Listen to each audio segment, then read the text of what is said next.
యోహాను సువార్త 12:47. ఎవడైనను నా మాట వినియు వాటిని గైకొనకుండిన ఎడల, ఏమంటాడండి ఇక్కడ?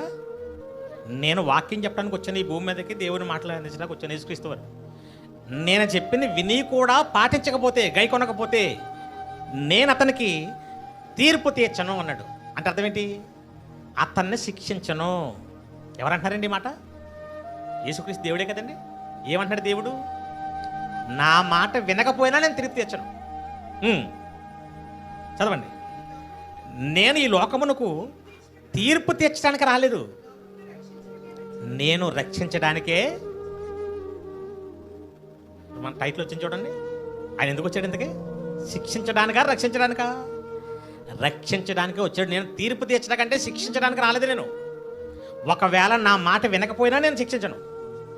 ఎందుకంటే నేను వచ్చిందే రక్షించడానికి, శిక్షించడానికి కాదు. అందుకే అలాంటి వారు ఆయన ముందుకు వచ్చిన ఏం చేశాడైనా?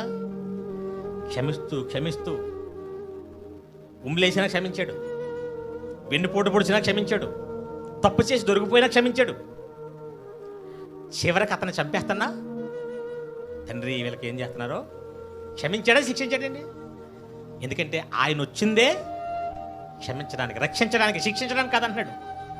మరి దేవుడు శిక్షించాలి కదా, తప్పు చేసిన వదిలేస్తాడా? తప్పు చేసిన వదలండి. 99% కాపాడాలనే చూస్తాడు. ఎన్ని ప్రయత్నాలు చేసినా, ఎంత చేసినా మారలేదనుకోండి, అప్పుడు చివరి ఆప్షన్ ఏంటి?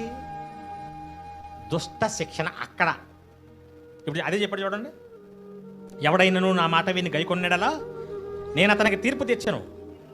నేను లోకమునకు తీర్పు తీర్చుటకు రాలేదు, కానీ లోకమును రక్షించుటకే వచ్చి తిని.